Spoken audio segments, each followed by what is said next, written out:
ऐसे हैं उनका आज तक हनुमान चालीसा पढ़ना नहीं है, आज तक कोई चालीसा, चाहे गायत्री चालीसा हो, लक्ष्मी चालीसा हो, शिव चालीसा हो, पढ़ना ही नहीं आती, बस बैठ गए भगवान के सामने और पढ़ लिया आसन लगा के। नहीं नहीं नहीं, चालीसा पढ़ने का भी एक नियम है।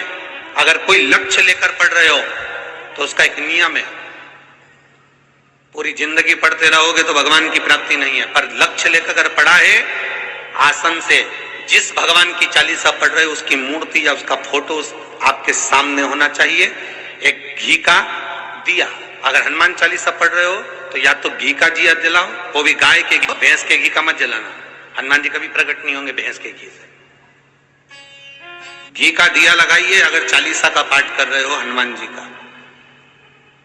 और बहुत ज्यादा संकट है, बहुत ज्यादा परेशानी है तो हनुमान चालीसा का पाठ करो तो तिल्ली के तेल का दिया लगाओ, काली तिल के तेल का दिया, तिल का तेल का दिया हनुमान जी के सामने आसन बिछाकर। बहुत तकलीफ है तो 3 पाठ प्रतिदिन करो और एक आसन से जितने समय 9 बजे अगर आप बैठते हो पाठ करने तो 9 बजे ही बैठना है। 11 दिन तक प्रतिदिन 3 पाठ रोज करो। एक पानी का लोटा, कलश, तांबे का जल अर्थात तांबे का लोटा हो, स्टील का लोटा हो, तुम्हारे पास जो कलश हो उसमें जल भरकर एक सिक्का उसमें पटक कर, एक लौंग पटक कर प्लेट से ढक कर रख दो और प्रतिदिन बस टाइम पर बैठकर पाठ करो। 11 दिन पूर्ण होंगे, जिस कामना से आपने पाठ करा है बस वो सिक्का, वो लौंग कलश में से निकाल लो, जल का आचमन करो और जिस काम के लिए करा है वो जल उस प्रयोग में ले लो। उस प्रयोग, किसी से बात करने जाना है तो वो जल पी कर जाएंगे, कोई से हाथ मिलाना है तो वो सिक्का, वो लौंग अपने हाथ में रखिए, अपने साथ रखिए। श्री शिवाय नमस्तुभ्यम। अगर आप चैनल पर नए हैं तो चैनल को सब्सक्राइब करें, ज़्यादा से ज़्यादा लोगों तक शेयर करें ताकि जनमानस भी इसका लाभ ले सके। आप 5 जगह पर जल चढ़ाते हो, थोड़ा ध्यान देना कथा पर। शंकर भगवान को 5 जगह पर आप जल चढ़ाते हो। मान लो अगर कोई विषम परिस्थिति है और आपको लग रहा है कि मेरा ये काम बाबा को कर देना चाहिए, ना जाने क्यों अटक रहा है,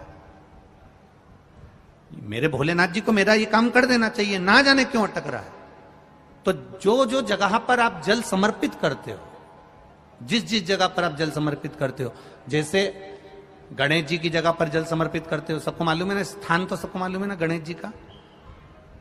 जैसे ये शिवलिंग है, ये जलाधारी है, ये 2 चरण जहां से जल चढ़ाते हैं तो ये पानी घूमकर यहां से नीचे चले जाता। अब जरा समझिएगा, आप जब शंकर जी के मंदिर, आपको लगे कि हमारा ये कार्य हो जाना चाहिए, ये कार्य हो क्यों नहीं रहा, आखिर में इतने दिन से लगी हूं, ये काम क्यों नहीं हो रहा, सबके काम हो रहे हैं, मेरा क्यों नहीं हो रहा, तो विश्वास रखकर 5 सोमवार, 6 सोमवार, 7 सोमवार इसको कर कर देखिएगा। गणेश जी का स्थान जहां से पानी बहता है उसके सीधे हाथ पर, वहां पर एक बेलपत्र समर्पित कर कर थोड़ा सा जल वहां समर्पित करिए। षडानंद कार्तिकेय का स्थान, एक बेलपत्र समर्पित कर कर थोड़ा सा जल वहां समर्पित करिए। अशोक सुंदरी का स्थान, थोड़ा सा जल समर्पित करने से पहले एक बेलपत्र, फिर जल। 3 स्थान। चौथा मां पार्वती जी का हस्त कमल, एक बेलपत्र समर्पित कर कर जल चारों तरफ चढ़ाने के बाद में 5वां शिवलिंग के ऊपर बेलपत्र समर्पित कर कर पूर्ण जल शंकर को समर्पित कर देना।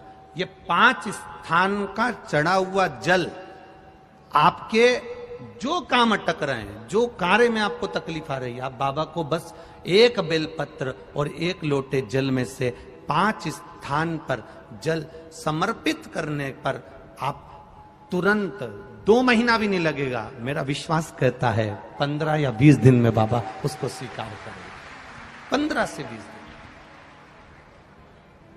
पहला जल कहां चढ़ाना है, जम के बोलो जरा, गणेश जी वाला स्थान। दूसरा कार्तिकेय वाला स्थान। अब इसको समझ लेना आप अच्छे से, हम ये नहीं कह रहे हैं कि तुम गणेश जी की मूर्ति पे चढ़ाओ, हमने ये नहीं बोला। हमने ये भी नहीं बोला कि कार्तिकेय जी की मूर्ति पे जल चढ़ाओ, हमने ये भी नहीं बोला कि माता पार्वती जी की मूर्ति पे जल चढ़ाओ।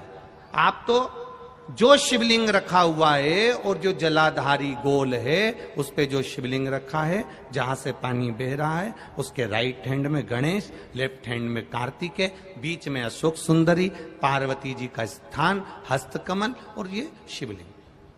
आपको गणेश जी के ऊपर जाकर जल नहीं चढ़ाना, आपको कार्तिकेय के ऊपर जाकर जल नहीं चढ़ाना, आपको देवी जी के ऊपर जल नहीं चढ़ाना, आपको तो केवल शिवलिंग की जलाधारी पर और शिवलिंग पर जल चढ़ा। पहला स्थान, बोलते जाओ जम के, केवल जल नहीं, बेलपत्र फिर जल। दूसरा कार्तिकेय, तीसरा अशोक सुंदरी, चौथा अब पार्वती जी को जो तुम जल चढ़ाओगी और बेलपत्र चढ़ाओगी उसमें तुम्हारा स्मरण होना चाहिए। तुम कहां बैठी हो जल चढ़ाने के लिए, तुम्हारा ध्यान कहां है, कहां बैठकर शंकर जी को जल चढ़ाना चाहिए। आपको पहले भी कथा में कहा, जहां से जलाधारी का पानी बह रहा है इसके ठीक विपरीत जगह में आप यहां बैठ जाओ।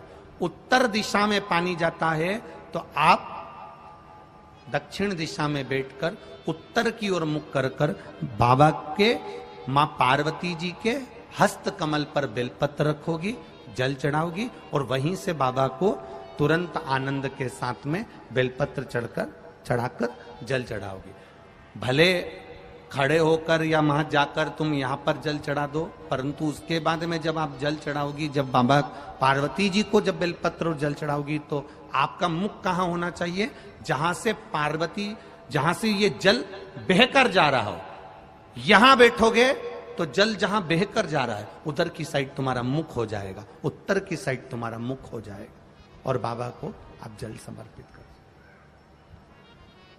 तो पहला जल बेलपत्र गणेश जी, दूसरा कार्तिकेय जी, तीसरा अशोक सुंदरी, चौथा माता पार्वती जी का हस्त कमल और पांचवें नंबर का जल भगवान शिव के ऊपर, अर्थात भगवान देवाधिदेव महादेव से प्रार्थना करते हो। आप 5 जगह पर जल चढ़ाते हो, थोड़ा ध्यान देना कथा पर। शंकर भगवान को 5 जगह पर आप जल चढ़ाते हो। मान लो अगर कोई विषम परिस्थिति है और आपको लग रहा है कि मेरा ये काम बाबा को कर देना चाहिए, ना जाने क्यों अटक रहा है, मेरे भोलेनाथ जी को मेरा ये काम कर देना चाहिए, ना जाने क्यों अटक रहा है, तो जो जो जगह पर आप जल समर्पित करते हो, जिस जिस जगह पर आप जल समर्पित करते हो, जैसे गणेश जी की जगह पर जल समर्पित करते हो, सबको मालूम है ना, स्थान तो सबको मालूम है ना गणेश जी का। जैसे ये शिवलिंग है, ये जलाधारी है, ये 2 चरण जहां से जल चढ़ाते हैं तो ये पानी घूमकर यहां से नीचे चले जाता।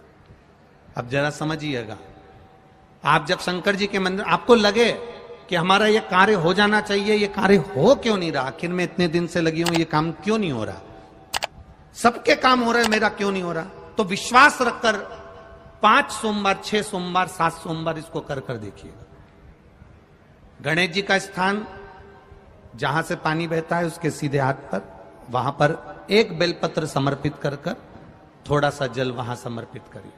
षडानंद कार्तिकेय का स्थान, एक बेलपत्र समर्पित कर कर थोड़ा सा जल वहां समर्पित करिए। अशोक सुंदरी का स्थान, थोड़ा सा जल समर्पित करने से पहले एक बेलपत्र फिर जल। 3 स्थान। चौथा मां पार्वती जी का हस्त कमल, एक बेलपत्र समर्पित कर कर जल चारों तरफ चढ़ाने के बाद में 5वां शिवलिंग के ऊपर बेलपत्र समर्पित कर कर पूर्ण जल शंकर को समर्पित कर देना। ये 5 स्थान का चढ़ा हुआ जल आपके जो काम अटक रहे हैं, जो कार्य में आपको तकलीफ आ रही है, आप बाबा को बस एक बेलपत्र और एक लोटे जल में से 5 स्थान पर जल समर्पित करने पर आप तुरंत 2 महीना भी नहीं लगेगा, मेरा विश्वास कहता है 15 या 20 दिन में बाबा उसको स्वीकार करेंगे। 15 से 20 दिन। पहला जल कहां चढ़ाना है, जम के बोलो जरा, गणेश जी वाला स्थान। दूसरा कार्तिकेय वाला स्थान। अब इसको समझ लेना आप अच्छे से। हम ये नहीं कह रहे हैं कि तुम गणेश जी की मूर्ति पे चढ़ाओ, हमने ये नहीं बोला। हमने ये भी नहीं बोला कि कार्तिकेय जी की मूर्ति पे जल चढ़ाओ, हमने ये भी नहीं बोला कि माता पार्वती जी की मूर्ति पे जल चढ़ाओ। आप तो जो शिवलिंग रखा हुआ है और जो जलाधारी गोल है उस पे जो शिवलिंग रखा है, जहां से पानी बह रहा है, उसके राइट हैंड में गणेश, लेफ्ट हैंड में कार्तिकेय, बीच में अशोक सुंदरी, पार्वती जी का स्थान हस्तकमल और ये शिवलिंग। आपको गणेश जी के ऊपर जाकर जल नहीं चढ़ाना, आपको कार्तिकेय के ऊपर जाकर जल नहीं चढ़ाना, आपको देवी जी के ऊपर जल नहीं चढ़ाना, आपको तो केवल शिवलिंग की जलाधारी पर और शिवलिंग पर जल चढ़ा। पहला स्थान, बोलते जाओ जम के, केवल जल नहीं, बेलपत्र फिर जल। दूसरा कार्तिकेय, तीसरा अशोक सुंदरी, चौथा। अब पार्वती जी को जो तुम जल चढ़ाओगी और बेलपत्र चढ़ाओगी, उसमें तुम्हारा स्मरण होना चाहिए। तुम कहां बैठी हो जल चढ़ाने के लिए, तुम्हारा ध्यान कहां है, कहां बैठकर शंकर जी को जल चढ़ाना चाहिए। आपको पहले भी कथा में कहा, जहां से जलाधारी का पानी बह रहा है, इसके ठीक विपरीत जगह में आप यहां बैठ जाओ। उत्तर दिशा में पानी जाता है तो आप दक्षिण दिशा में बैठकर उत्तर की ओर मुख कर कर बाबा के, मां पार्वती जी के हस्त कमल पर बेलपत्र रखोगी, जल चढ़ाओगी और वहीं से बाबा को तुरंत आनंद के साथ में बेलपत्र चढ़ाकर जल चढ़ाओगी। भले खड़े होकर या वहां जाकर तुम यहां पर जल चढ़ा दो, परंतु उसके बाद में जब आप जल चढ़ाओगी, जब बाबा पार्वती जी को जब बेलपत्र और जल चढ़ाओगी, तो आपका मुख कहां होना चाहिए, जहां से पार्वती, जहां से ये जल बहकर जा रहा हो, यहां बैठोगे तो जल जहां बहकर जा रहा है उधर की साइड तुम्हारा मुख हो जाएगा, उत्तर की साइड तुम्हारा मुख हो जाएगा और बाबा को आप जल समर्पित करो। तो पहला जल बेलपत्र गणेश जी, दूसरा कार्तिकेय जी, तीसरा अशोक सुंदरी, चौथा माता पार्वती जी का हस्त कमल और पांचवें नंबर का जल भगवान शिव के ऊपर, अर्थात भगवान देव अधिदेव महादेव से